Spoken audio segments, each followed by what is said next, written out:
At exactly 3:00 a.m., the phone rang. Not once, not twice. It kept ringing. In Mallorca, where nights are usually silent and still, even for someone like Rafael Nadal, this wasn't normal. He almost didn't answer. Almost. Because calls at that hour don't bring good news, and this one didn't. At first, it sounded routine. A tournament update, an academy issue. Something that could have waited until morning. But then the voice on the other end changed everything. It wasn't calm. It wasn't professional. It was breaking. "Rafa, we have a problem." A long pause. Then, "No, this is bigger than a problem." What Nadal heard next would shock even him. A professional tournament with over 35 years of history was collapsing. Not slowly, not quietly, but all at once. The Upper Austria Ladies Linz Open, a tournament that had survived decades, legends, generations of players, was now facing something it had never faced before: irrelevance. Ticket sales, down over 40%. Entire sections of the stadium, empty. Sponsors, panicking, some already preparing to walk away. Millions of dollars were on the line, and no one understood why. Until they realized something terrifying. One player was missing, not a top seed, not a champion, not even ranked in the top 30 anymore, but without her nothing worked. Her name, Alex Eala, a 20-year-old from the Philippines. A player the rankings said was number 45 in the world. But the world didn't see her that way, because wherever she went, stadiums filled. Tickets vanished. Merchandise sold out within hours. In Miami Open, the ticket system nearly crashed. In Dubai, attendance surged by almost 50%. But in Linz, she wasn't there, and suddenly no one else was either. This wasn't just about tennis anymore. This was something deeper, something the sport wasn't ready for. Because for the first time in history, a tournament wasn't being saved by champions, it was being destroyed by the absence of one. And what happened next shocked the entire tennis world. The numbers didn't just drop, they collapsed. Inside the offices of the Upper Austria Ladies Linz Open, what was supposed to be a routine financial review turned into something else entirely, a crisis meeting. Screens lit up the room, graphs, charts, projections, all telling the same story, all pointing in the same direction. Down, ticket sales were down more than 40% compared to the previous year. The quarterfinals, half empty. The semifinals, worse. Even the final, once the crown jewel of the event, was now at risk of looking like an exhibition match played in silence. For a tournament that had survived for over 3 decades, this wasn't just bad, this was dangerous. At first, the organizers tried to explain it away. Market fluctuation, scheduling conflicts, economic conditions, but deep down, everyone in that room knew the truth. This had nothing to do with the economy, nothing to do with timing. This was about one name, Alex Eala. The moment her name appeared on the screen, crossed out from the main draw list, the room went quiet, because suddenly everything made sense. The fans hadn't disappeared, they just hadn't shown up because she wasn't there. And then came the sponsors. This was supposed to be a calm discussion, a simple update.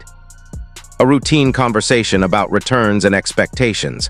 It lasted less than 5 minutes, because the moment the numbers were revealed, the tone changed. What happened? The question wasn't curious. It was sharp, direct. Another voice followed. We invested based on projections. These numbers don't match, the organizers tried to explain. She dropped in the rankings from 29 to 45. She didn't qualify for the main draw. They didn't even finish the sentence, because the reaction was immediate. We don't care about rankings. Silence. Then get her in. The words hung in the air, heavy, uncomfortable, unavoidable. A senior sponsor leaned forward, voice cold, controlled. Wild card. Special exemption, whatever you call it. A pause. But if she's not playing, another pause. We're not paying. And just like that, everything changed. This wasn't a request anymore. It was an ultimatum. Millions of dollars hanging on a single decision. For the first time in its history, the tournament wasn't being controlled by rankings, or tradition, or even the sport itself. It was being controlled by demand. And demand had a name, Alex Eala. Inside that room, something became painfully clear. This wasn't just a tournament problem, this was a system problem. Because the rules said one thing, but reality was saying something else entirely. And now they had to make a choice, protect the system or save the tournament. The pressure didn't stay inside Linz, it spread, fast. Within hours, the crisis had reached the top of the Women's Tennis Association. Emails, calls, emergency discussions. Because this wasn't just about one tournament anymore. This was about control. For decades, the system had been clear, simple, unquestioned. You win matches, you earn points, you rise in the rankings, and you qualify. That was the rule. But now, that rule was being challenged. Not by players, not by fans, but by reality itself. Because reality was asking a dangerous question. What happens when the rankings are right, but the system is wrong? Inside WTA headquarters, the debate turned intense. Some officials didn't hesitate. No exceptions. The rules exist for a reason. If we break them once, we lose credibility forever, and they weren't wrong. Because if one player could get in based on popularity, what would stop others? But then came the other side, quieter, more calculated. We're not breaking the system. A pause. We're adapting it. Another voice joined in. Look at the numbers. Look at the impact. This isn't normal. And that was the problem. Nothing about Alex Eala was normal anymore. She wasn't just winning matches. She was filling stadiums. She was bringing in fans from different countries, different cultures, different backgrounds, people who had never watched tennis before. And suddenly they were watching for her. That kind of influence, you can't measure it with ranking points. You can't calculate it with statistics, but you also can't ignore it. One official finally said what everyone was thinking. If we say no, a long pause, we don't just lose this tournament. We lose momentum. And maybe the future. Silence. Because deep down they knew it was true. Tennis had been trying for years to grow, to reach new audiences, to stay relevant in a changing world. And now that growth had a face. And they were about to turn it away. That was the risk. But there was another risk too. If they said yes, they would be admitting something bigger, that the system was no longer enough. Hours passed, arguments repeated, voices raised, until finally a decision was made, not unanimous, not comfortable, but necessary. The Women's Tennis Association released an official statement. Short, carefully worded, but powerful. Due to extraordinary circumstances, a wild card entry had been granted to one player, Alex Eala, and just like that, the rules didn't break, but they bent. The reaction, instant, explosive. Some called it evolution, others called it corruption. Rankings don't matter anymore. This is favoritism. This is what happens when money controls sport. But on the other side, fans celebrated, because to them, this wasn't politics. This was simple. They were getting back the player they came to see. And in Linz, everything changed overnight. Tickets, selling again, sponsors, returning, energy, back, all because of one decision. All because of one name, Alex Eala. But what people didn't understand yet was how this story even began. Because Alex Eala didn't just appear out of nowhere, she was built. Through sacrifice, pressure, and a journey most people will never see.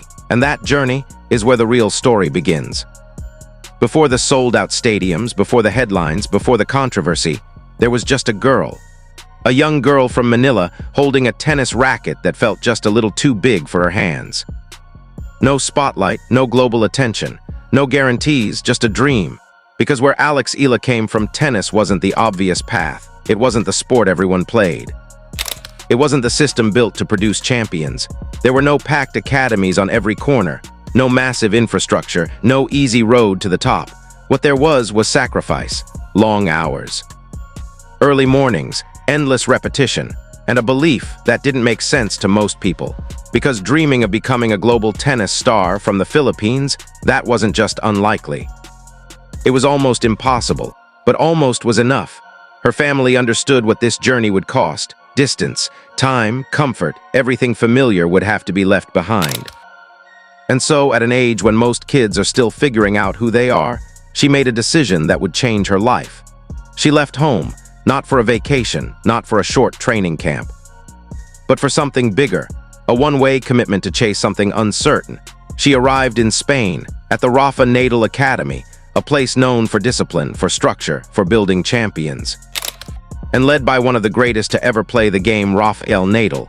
But this wasn't a movie. There was no instant success, no dramatic breakthrough, just struggle, new country, new culture, new expectations, and pressure that most people her age would never understand, because she wasn't just training for herself anymore. She was carrying something bigger, a country. Every match, every point, every mistake felt heavier, because somewhere thousands of miles away people were watching, hoping, believing, and slowly something started to change. She improved, not overnight, but steadily. relentlessly. Her game became sharper, her mindset stronger, her presence undeniable. And then the results started coming. Junior titles, breakthrough performances. Moments that made people stop and pay attention. And for the first time, the tennis world began to notice. But what they didn't fully understand yet was what she meant beyond the court. Because for millions of Filipinos around the world, Alex Eala wasn't just a player. She was representation, proof that someone like them could stand on the biggest stages in the world. And not just compete but belong. That's why when she plays, it doesn't feel like a normal match. It feels like something more, flags in the crowd, voices louder than usual, energy that doesn't fade. Because they're not just cheering for a point, they're cheering for what she represents. And that kind of connection, you can't manufacture it, you can't replace it. And you definitely can't ignore it, which is exactly what the tennis world tried to do, until it couldn't anymore, until one tournament nearly collapsed without her. When the announcement finally came, everything changed, not slowly, not quietly, instantly. The Upper Austria Ladies Linz Open was alive again. Tickets that had been sitting unsold for weeks were gone. Sections that looked empty filled up. And the energy, it came back, all because of one decision, all because of one name, Alex Eala. But this time it felt different, because now everyone was watching, not just the fans, not just the sponsors, the entire tennis world, watching to see was she really worth it. Was one player really capable of changing everything? And as she stepped onto the court in Linz, the answer began to unfold. Flags waved, voices echoed. Energy surged through the stadium in a way that numbers could never explain. Because this wasn't just a match anymore. This was proof that something in tennis had changed forever. On paper, she was still ranked outside the top 30, but in reality, she had already become something else. A symbol, a movement, a force the sport could no longer ignore. Even Rafael Nadal, a man who has seen every era of tennis, understood what was happening. Because this wasn't about bending rules, it was about confronting truth. The truth that the game is evolving. That fans don't just follow rankings anymore. They follow stories, they follow connection, they follow emotion. And no system, no matter how structured, can survive if it ignores that. The debate will continue.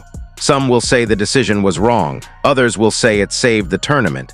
But one thing is no longer up for debate. Alex Eala changed something, not just in Linz, but in the entire sport. Because now every tournament, every sponsor, every governing body has seen what happens when she's not there. And more importantly, what happens when she is. This wasn't just about a wild card. This was about a warning that tennis is entering a new era where influence matters, where connection matters, where one player can carry millions with them, and whether the system likes it or not, it will have to adapt. Because the next time a decision like this comes, it won't be a question. It will be expected, and that might change tennis forever. If you think the WTA made the right decision, or if you believe rankings should always come first, let me know in the comments. Because this story isn't over, it's just beginning, and something tells me we're going to see this again very soon.